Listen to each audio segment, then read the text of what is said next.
Enzo Recto, kalaban ang katiwalian at kasinungalingan, kakampi sa katotohanan at kabutihan. Mainit ang mga kaganapan ngayon sa nagpapatuloy na impeachment proceedings.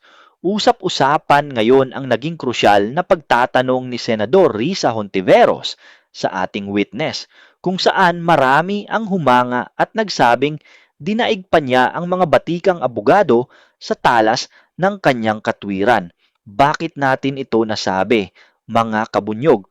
Nitong mga nakaraang pagdinig, naging agresibo ang panig ng defense panel at ilang senador, gaya ni Senador Imay Marcos sa pag-usisa sa ating witness.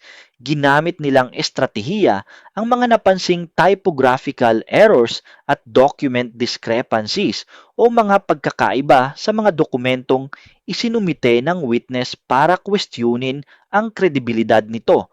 Ngunit sa gitna ng matinding gipit at mga teknikalidad na ipinupukol ng defense, isang simpleng tanong lang ang binitawan ni Senador Hontiveros na pumutol sa mahabang argumento ng kabilang panig. Sa pamamagitan ng nag-iisang tanong na iyon, na ipakita niya kung ano talaga ang esensya ng ebidensya, anuman ang mga minor na pagkakamali sa format nito. Ano nga ba ang estratehikong tanong na ito na nagpatahimik sa depensa? Alamin natin ang buong detalye. Ngunit bago iyan, panoorin muna natin ang naging aktual na salpukan at ang ginawang paggisa ng defense at ng mga kaalyadong senador sa ating witness. Panoorin po natin ito. Araw yon kasi andito sa inyong affidavit of investigation at yung sinabi ninyo na on even date, ang tinutukoy mo ba yung November 23 din? November 23, ma'am, kasi natapos ho ang Oo, live- gabing-gabi kasi yon di ba? madaling araw po ng alauna, ma'am. That's right. So, nag-meeting kayo kaagad-agad? Ganun ba? Hindi, ma'am, hindi po kasi namin alam yun. Kailan kayo inutusan na mag-imbestiga? During lunchtime, nung may meeting kami ni then Director Santiago, pero iba ho ang iniimbestigahan namin krimen. Kailan kayo sinabihan ng DOJ na mag-imbestiga? Anong araw po That yun? same day, ma'am. Kaya nga, after November 23. November pa rin. 23. Oo, pareho lang. Yun ang sinabi ninyo kanina nung tinatanong kayo ng counsel ng prosecution. Yan din ang nakasaad. On even date ang nakasabi sa inyong Opo. affidavit. Yes, ma'am. Okay. So, nag-umpisa na kayo. Kwento nga ninyo, four-phase yung investigasyon. Nag-umpisa sa identification. Nagbigay kayo ng hash value. Nag-preserve kayo ng data. Pagkatapos nag-research kayo. Subsequently, sinabi mo na meron kayong open source intelligence search at natuklasan ninyo na meron palang October 18 video na press con na naman ni OVP na nasa Facebook at may mga sinasabi na naman na puputulin yung ulo. Tama ba yon yung October 18 ang nakita ninyo? That's the continuation in the analysis phase, Your Honor. Oo. Yes, Your Honor. Kasi nag-research na kayo, no? Bilang fourth phase nga ng inyong investigasyon. Tama po ba? Hindi po, Your Honor. Yun yung third phase ho, yung analysis and attribution. Sa analysis pa at attribution. So third phase. Pero bandang huli na. Ang pinagtatakahan ko, kung inutusan kayo ng November 23 na magkaroon ng investigasyon, bakit napakaaga? November 6, 2024, a subpoena was issued to ABS-CBN requiring them to submit an authenticated copy of the video pertaining to the 18 October press con. Nandito to sa affidavit ninyo, nasa page 8, number 14. Kung inutusan kayo noong November 23, ang ibig ba sabihin, November 6 pa lang, minamanmanan na si Vice President? Iniimbestigahan na siya bago pa yung Zoom conference sa Kongreso?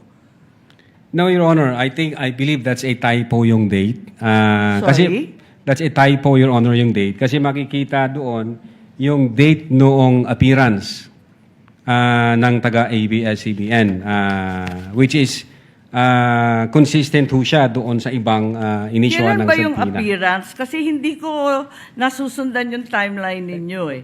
Parang yung November 23 yung utos, pero November 6 pa lamang may subpoena na. Ba't nagkaganon? Typo ho yan, Your Honor. Hindi ho yan November 6. Typo na naman katulad ng Department of Justice.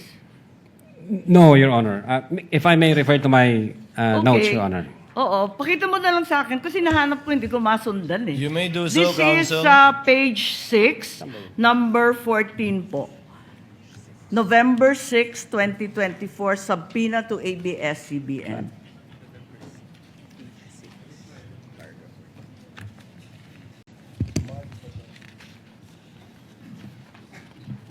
Yung subpoena mismo. The subpoena itself. The subpoena itself. Wala naman yatang date na binibigay tungkol sa appearance ni Patria Morales at yung iba pang Meron po, taga-ABS. Your Honor, if I Pakituro lang have kasi the, hinahanap record po of the namin. subpoena.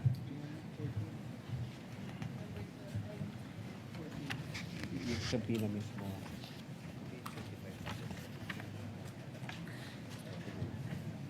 For information, the time of Senator Judge Marcos is over. Kindly. Yes, but he's still responding Of to course, the we same will wait for question the if you will response allow. first. Siya po yung matagal, hindi tayo. We're only counting your the questions that you asked, not the answer. Neither are we counting the waiting time for the witness to answer. I-check ko lang po, Your Honor, para Kasi yung mga sumunod na meeting, doon sa page 13, sa number 30, at sa mga sumunod, yung mga tinutukoy doon, yung mga media na nandun sa Zoom conference. Hindi naman siya yung ABS na humawak ng camera noong October 18. Iba naman yung mga tinutukoy doon eh. Attorney Lutok, Opo. the question of the Honorable Marcos is on page 6, paragraph 14. You said you sent a subpoena on November 6, 2024. Unfortunately, because the annexes are not part of the document marked, it's not here. So the question is quite clear. If it's a mistake, then what is the correct date of the subpoena? If I can see the real subpoena, Your Honor. Kindly talk to the mic, please. Yeah. If I can see the real subpoena, Your Honor, because the subpoena was signed by our Assistant Director for Investigation Service. As I said, unfortunately, it was not attached to your affidavit, and I doubt if it's one of those marked or pre-marked Wala. by the counsel for prosecutors. As he said and admitted earlier, he did not or they did not mark all of the annexes in your affidavit. Yes, Your Honor. If I may, check ko lang po, Your Honor, para sigurado ho. Wala sa'yo ngayon. Inaanap ko po rito. Wala nga pong annex yan eh. Wala sa annex at wala rin sa affidavit. Kasi yung mga media na tinutukoy sa ibang pahina, eh yung mga nag-interview nung Zoom conference.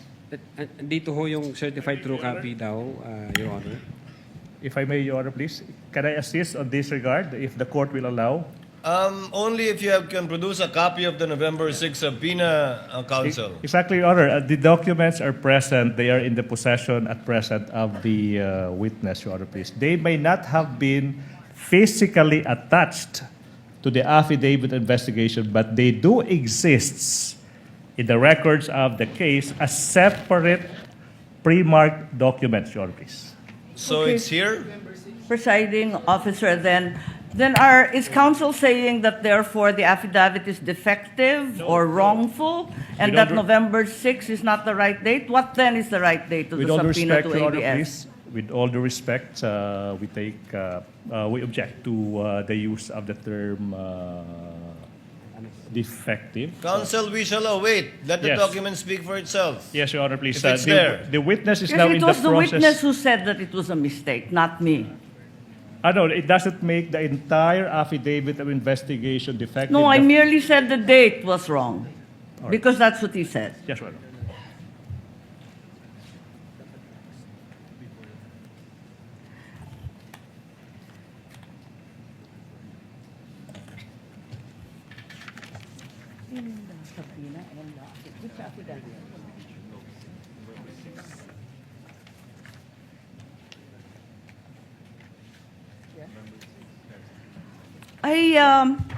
it's just been brought to my attention that, in fact, presiding officer, two documents were issued on November 6. Not only the subpoena to ABS-CBN, but further the affidavit of investigation regarding the October 18 press con.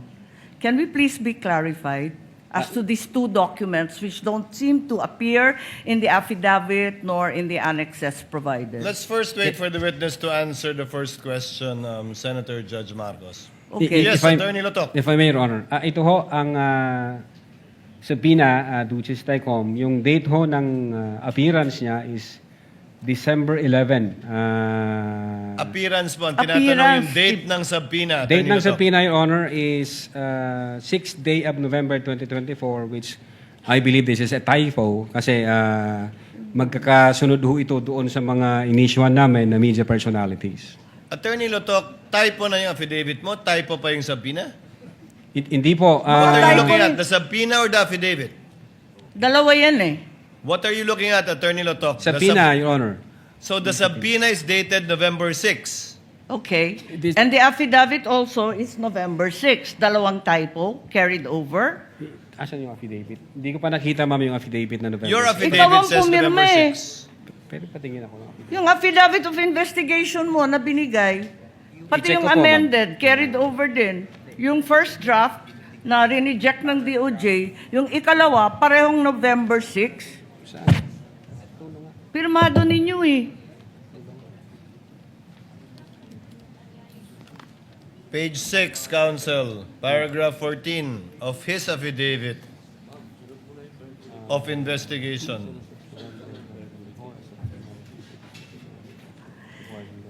Yes, Your Honor. It's November 6, 2024 ang nakasulat dyan. So typo din yan? Is it your testimony na typo din yan? I believe so, Your Honor. Kasi ang intention namin dyan is 11 December 2024. Anyway, Senator Judge Marcos, the document will let the document speak for itself. That would be the best evidence of it, if at all, of the dates Thank you. of either the subpoena and or the affidavit. Yes, presiding officer, just to provide our witness a chance to correct himself or the documents, sa palagay mo, ano yung tamang date kung mali yung November 6? Same ho, Your Honor, doon sa mga subpoena na inisyu namin sa media personalities. Dapat magkakapareho. Yes, magkakasunod po yun. Okay, sige. Maraming salamat. Thank you very much, presiding officer. Damo nga salamat. Salamat po, ma'am. Thank you, Senator Judge Marcos. Senator Bamakino, and then we proceed to cross. Your Honor, can we just Yes, point out Attorney one Binlon.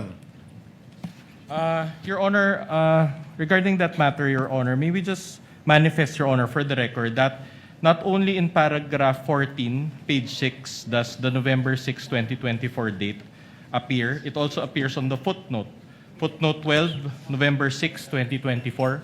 So, I don't think, we just want to read for the record, footnote 12, subpoena to Francis Toral, head, ABS-CBN News, dated 06 November 2024. In addition to that, if you look at the subpoena, and paragraph 14 also is on 06 November 2024, a subpoena was issued to ABS-CBN News. Now, it is actually, it states that a copy of the video pertaining to the 18 October 24 press conference. And when you look at the subpoena itself, can you just ask for time?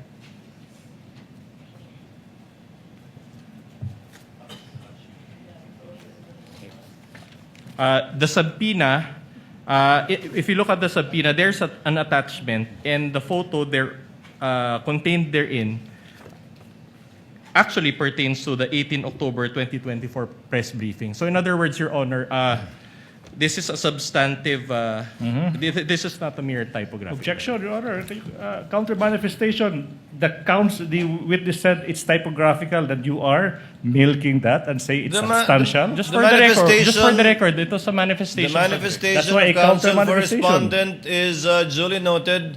Insofar as the counter manifestation of the counsel for prosecution, the witness already answered. That is a typographical Thank you so much. error from his point of view. Iyan nga, mga kabunyog, ang naging takbo ng kaganapan sa impeachment trial sa Senado. Nakita natin kung paano ginisa at ginipit ng defense panel, kasama na si Senador Imay Marcos, ang ating witness dahil lamang sa mga typographical errors at ilang kakulangan sa detalye ng mga isinumiteng dokumento. Ngunit ang lahat ng mga teknikalidad at argumentong ito ng depensa ay tila nawala ng saysay at tuluyang nabalewala ng si Senador Risa Hontiveros na ang sumalang para magtanong sa pamamagitan ng kanyang estratehikong pagtatanong na ilatag niya ang katotohanan ng direkta at walang paligoy-ligoy. Paano mga ba binuwag ni Senador Risa ang depensa ng kabilang panig? Heto, mga kabunyog, sabay-sabay nating panoorin at suriin ang kanyang naging krusyal na pagtatanong. Thank you, Senator Judge Cayetano, Senator Judge Ontiveros, thereafter Senator Judge Ejercito. Am I correct, JV? Senator Judge Ontiveros is recognized. You may proceed. You have 2 minutes, ma'am. Salamat po, Mr. Presiding Officer.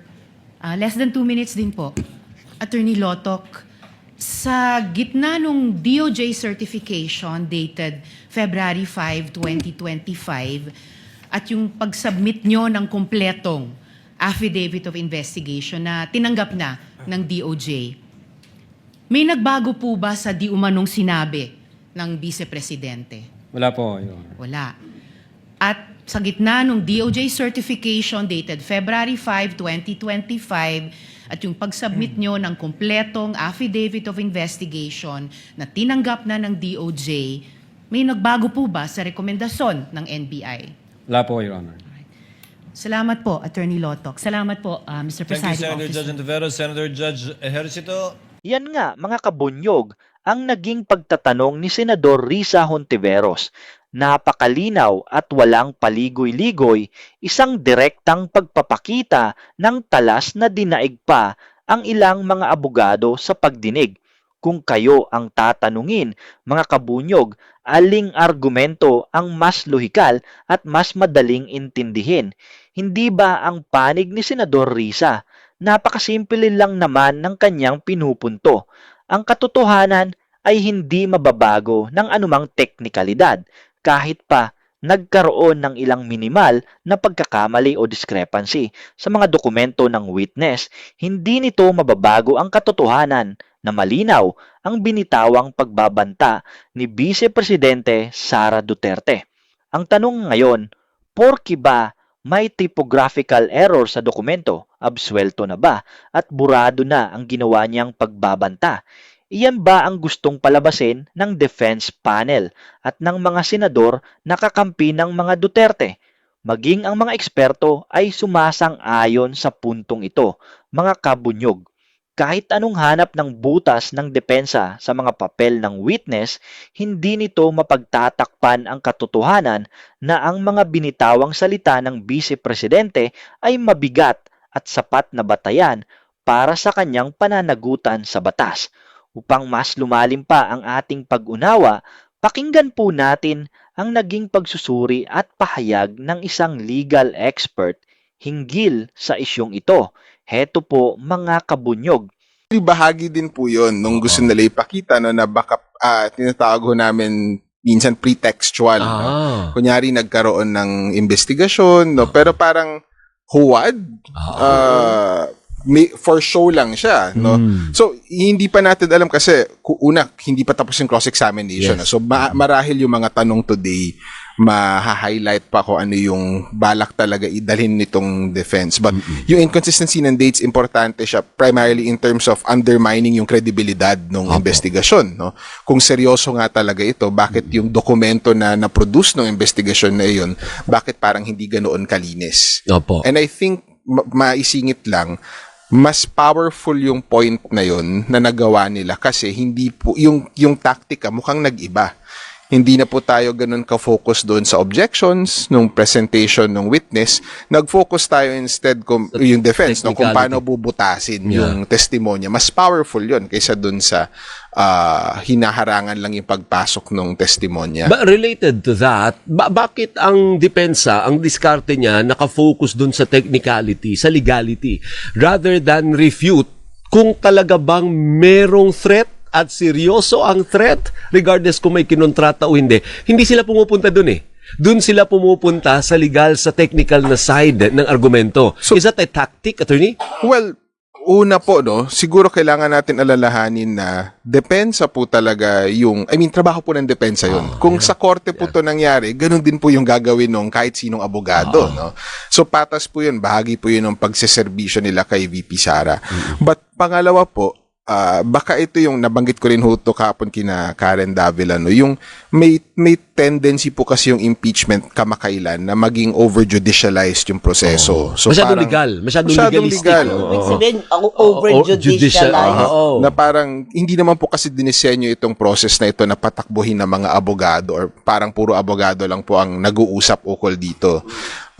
And ang delikado po doon ay baka mawala yung diskursong moral sa impeachment na yung po talaga yung core pag tinignan nyo yung impeachment ni Chief Justice Corona at yung impeachment ni President Erap. So, kung ako naman po yung depensa, nakikita ko na yung trend na iyon na magiging stricto yung korte, hindi lang sa procedure, kundi doon sa elemento, then haharangin ko. No, parang titignan ko na checklist na ngayon bigla yung impeachment instead of it being a moral inquiry, which it used to be, no, at lalo na hango sa Estados Unidos. Okay. Partner, meron ka ba? Sige. Hindi ko lang alam, hindi ko lang paliwanag or hindi ko maibaba sa mga kapwa natin na amasan, di ba? Bakit yan ang dinidikdik nyo? Maliwanag pa sa sikat ng araw, ayan siya mismo nagsasalita. Hindi naman edited. Inimbestigahan nga ng eksperto. In-authenticate ng isang eksperto. Tayo walang kakayahan nun. Siya yun eh. Siya yun nakaupo. At sinasabi niyang, ayan na nga, totoo yan. At real and, sabi niya, serious. Serious, yeah. Oo. So, ito ho, dyan sa tanong mo, Doris, no, dyan mo nakikita yung kahalagahan ng participation ng mga hindi abogado sa prosesong ito. Kasi, nakararating yan kahit papaano eh. Nakita nyo naman yung changes yesterday. No? Parang mas naging less technical yung presentation. So, objectively, may mga tanong yung prosecution na kung court to talaga, mag-object ako kung ako yung sa kabilang side. Pero nakita nyo na pinalipas na lang ng depensa yon. Instead, naging clinical sila doon sa cross-examination nila. Yun yung, I think, emerging na strategy. Wala naman tayong nakausap sa kanila. But yun yung napapansin natin. So, I think reaction yun doon sa last week na ang reklamo nga ng mamamayan ay alam naman natin lahat yung video na iyon. So, baka mas maganda pag-usapan kung paano nyo sasagutin instead of pipigilin yung pagpasok ng ebidensya. Yeah. Now, that said, second week pa lang of what might be a long process. So, yung hope natin is, given yung pressure nga ng mamamayan, ng media, ng civil society na alam namin yung issue, pag-usapan nyo yung issue, na mapunta rin tayo doon. Kasi kung kahit bumilis na kahapon, kung ganito yung pace, hindi tayo matatapos doon sa trial mismo. Actually, importante yung tanong din ni Senator Risa. Si Risa na naman ulit pa rin, pinag-uusapan natin. Kasi mas dikit siya doon sa pagkakaintindi ng masa. Tama. Ang tanong lang naman niya simple eh. Direkta na, di ba? Nasira ba? Nabura ba ang threat dahil sa inconsistency o discrepancy ng dokumento? Anong connect? Di ba? Anong connect? Hindi connect. Kung hindi nabura ba, nasira ba ng discrepancy sa mga dokumento ang sustansya ng testimonya o ng pinagsasabi ng Vice President? Maganda yung tanong na yun. Oh. Kasi last week to na itanong, di ba parang kahalintulad niya yung mga tanong ni Senator Risa last week na I think nag-oppose yung si Senator Pia Cayetano kasi masyadong, parang hindi siya... Sa dulo pa daw dapat yun. Yes, and nauna. Kung korte to, improper yun na tanong for a judge. Potentially improper siya. Kasi hindi tanong ng judge na hindi role ng judge na tanungin yun sa abogado, no? Dapat i-assess niyan on his or her own. But doon nga, bumabalik tayo, and I think maganda yung pushback kahit papaano na hindi to dinisenyo bilang isang legal na proseso. Dinisenyo to bilang proseso na naintindihan ng mamamayan. Siguro, ang lookout na lang natin doon ay pag nagsimula kasi natin buksan yung ganyan na pagtatanong, no, at maganda yung tanong na iyon, but bumunta tayo dun sa larangan na iyon, hindi natin alam kung lahat ng senator judges, for example, would look at it fairly also, or gagamitin ba nilang pagkakataon to also push yung agenda nila. So kahit papaano, magandang guidance yung naging nakaraang dalawang impeachment trial, kasi I think yun yung balance nung sufficiently technical, pero naintindihan pa rin ng mamamayan. And baka maganda for the senator judges to review, sa dami ng trabaho nila, no, but kung may oras sila to review yung nangyari doon sa corona impeachment, kasi maganda siyang guidance kung paano yung pagtatanong ng mga judges or senator judges natin. Bunyog, bunyog, halikan na kasama ka. Bunyog, kapag buklod ay may pag-asa. Luzon, Visayas, Mindanao, isa ang pananaw. Sa bagong Pilipinas ang bunyog isisigaw. Bunyog.